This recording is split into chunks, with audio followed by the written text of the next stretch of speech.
I'm going to call on Alero, Asin, a young person, to give us a take on NSAS and the way forward. Alero. Thank you very much.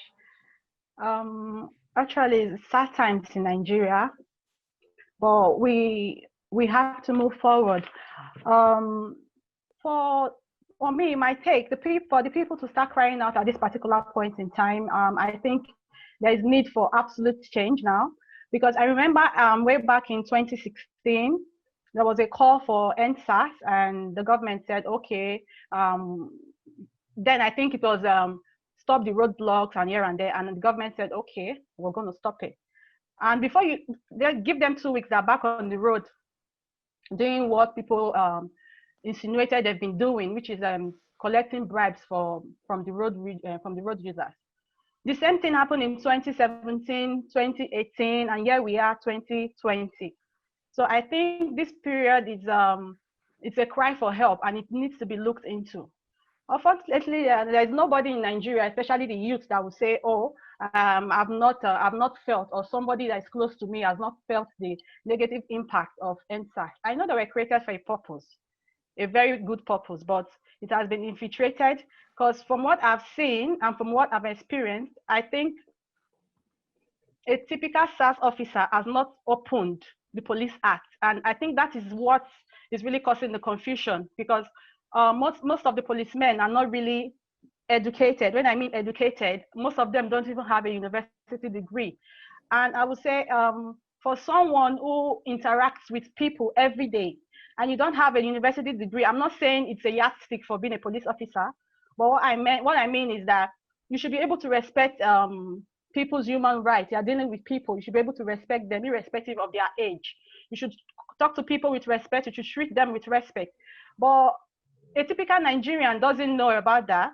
A typical Nigerian thinks the policeman is like an action movie actor, that you have to do what he says, otherwise you have to pay for it, whether with cash or you part ways with whatever he wants, or you pass away with your life. But that's not how it's meant to be.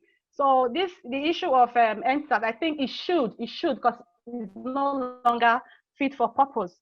I remember where we were in school then, at Abusali University.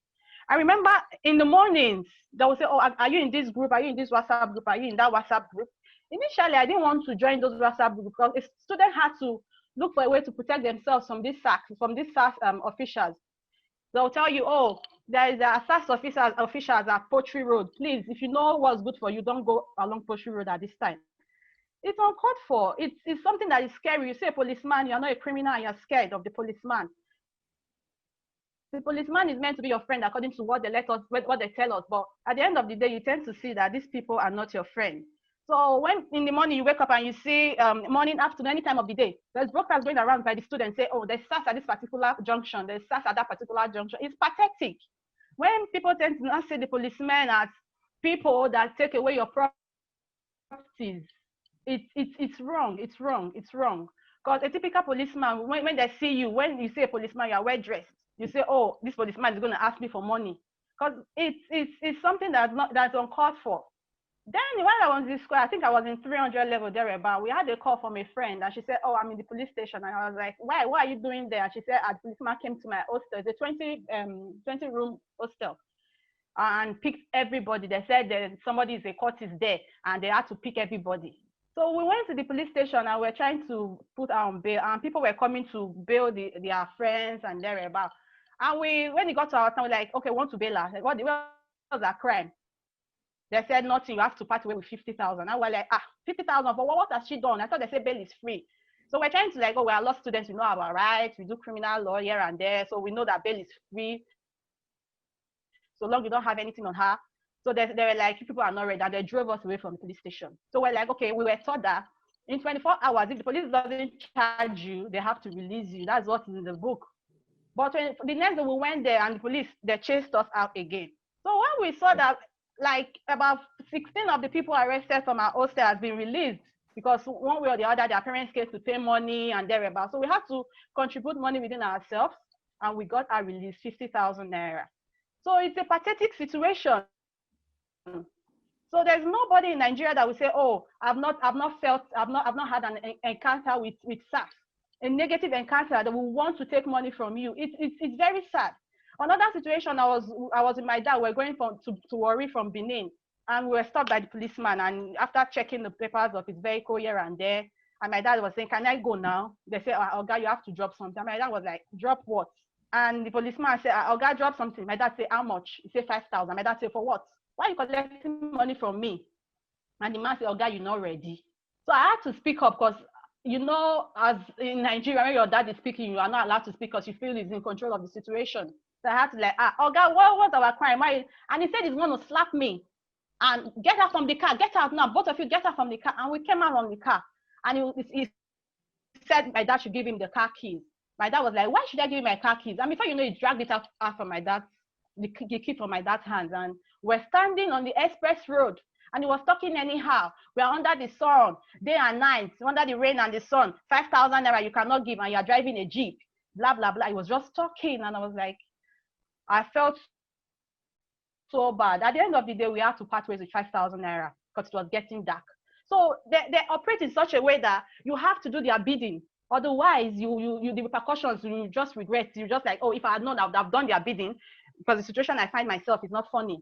So it's so sad, because I think this cry for answers, it's long overdue. But it's so sad that people had to die, even though they are saying that nobody died. We saw videos and they are saying it's Photoshop or thereabout.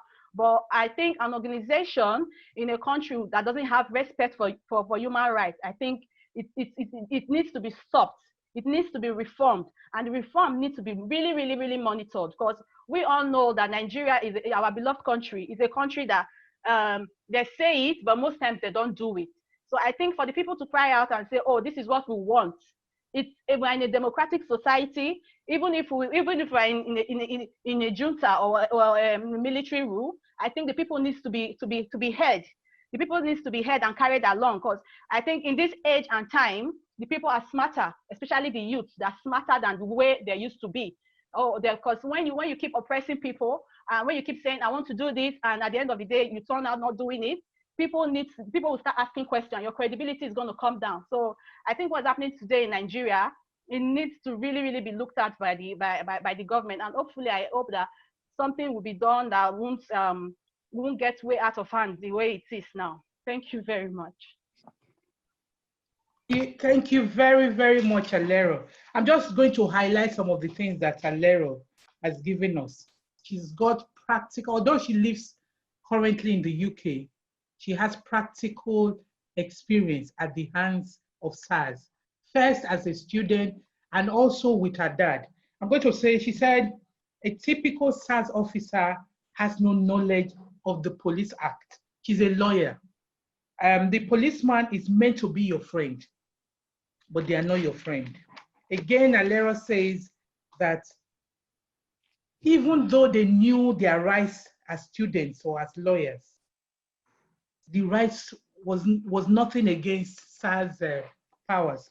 That SARS arrested 16 people and they had to gather money together to free themselves. Very sad. And also Alero has also said that the incident with her dad, that the officer said, "Oga, you have to drop something. Oga, you're not ready if you have not dropped anything." And she's also said that they eventually had to part with 5,000 naira.